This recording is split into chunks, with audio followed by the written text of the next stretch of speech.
केदारनाथ का महत्व। महाभारत युद्ध के बाद जब प्रायश्चित के लिए पांडव केदारखंड क्षेत्र में आए तो भीम को शिव ने भैंसे के रूप में दर्शन दिए। शिव वहीं भूमि में समा रहे थे, जिसके बाद भीम ने पूंछ पकड़ ली थी।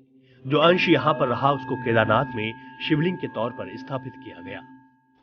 जिस पथ पर साधु संत चले, जिस पथ पर चलकर अब तक करोड़ों श्रद्धालु भगवान शिव के दर पर पहुंचे, वह पैदल मार्ग एक बार फिर से अपने प्राचीन स्वरूप में लौटने जा रहा है। 2013 की आपदा में रामबाड़ा होकर गरुड़ चट्टी होते हुए केदारनाथ जाने वाला रास्ता पूरी तरह ध्वस्त हो गया था। उत्तराखंड लोक निर्माण विभाग जल्द इस पर काम शुरू करने जा रहा है। रामबाड़ा से गरुड़ चट्टी होकर केदारनाथ पैदल मार्ग की दूरी और समय दोनों में कमी आएगी। केदारनाथ धाम जाने के लिए जो पैदल रास्ता है उसमें रामबाड़ा से गरुड़ चट्टी वाला जो है पोर्शन वो खराब हो गया था। 2013 में जो आपदा आई थी उस तरफ का रोड खराब हो गया था, तो उसमें एक प्लान किया गया था और उसमें फॉरेस्ट की सहमति मिल गई है। तो उसमें काम स्टार्ट करने की कार्रवाई गतिमान है। इसमें टेंडर किए जा रहे हैं। ये जरूर है कि वो कम फॉरेस्ट में होने की वजह से उसमें कम चौड़ाई का हमको लैंड ट्रांसफर हुआ है। तो अभी हम लोग ये कर सकते हैं कि दोनों तरफ से हमारे पास रोड होगा। जैसे नदी के एक तरफ से रोड अभी है, दूसरी तरफ से हम नया बना रहे हैं, तो वन वे टाइप से यूज कर सकते हैं। और आगे हमने ये प्लान किया कि हम एक और जितनी विड्थ अभी है उतना और फॉरेस्ट लैंड ट्रांसफर के लिए प्लान करें। वर्तमान में जो सैंक्शनड है उसको तुरंत शुरू करेंगे, और क्योंकि अभी तो वहाँ बर्फ वगैरह गिर रही है, लेकिन बाकी प्रोसेस शुरू कर दिया गया। टेंडर वेंडर कर लेंगे हम लोग, जैसे ही सीजन मिलेगा इमीडिएटली शुरू करेंगे।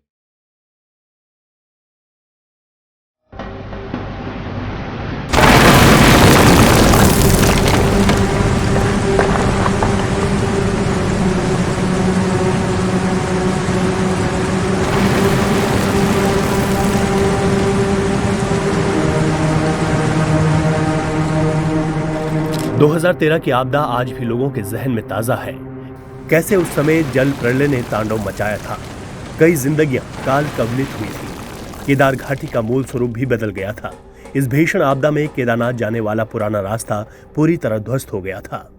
बीते 10 वर्षों में प्रयास कई हुए, लेकिन मामला आगे नहीं बढ़ा। अब मार्ग बनने का रास्ता साफ हो गया है।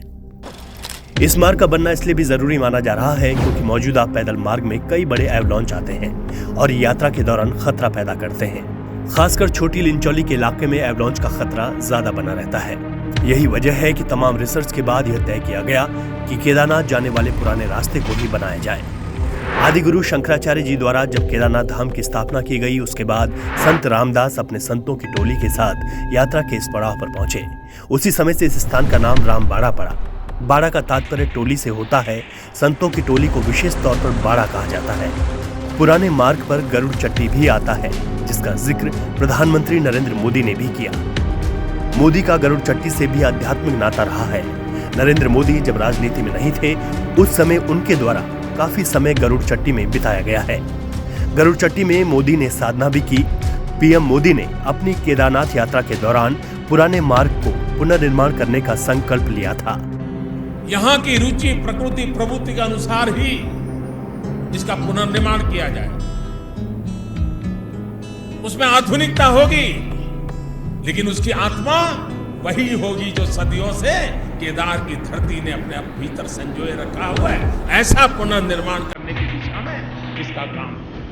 अब राज्य की धामी सरकार पीएम के सपने को साकार करने जा रही है।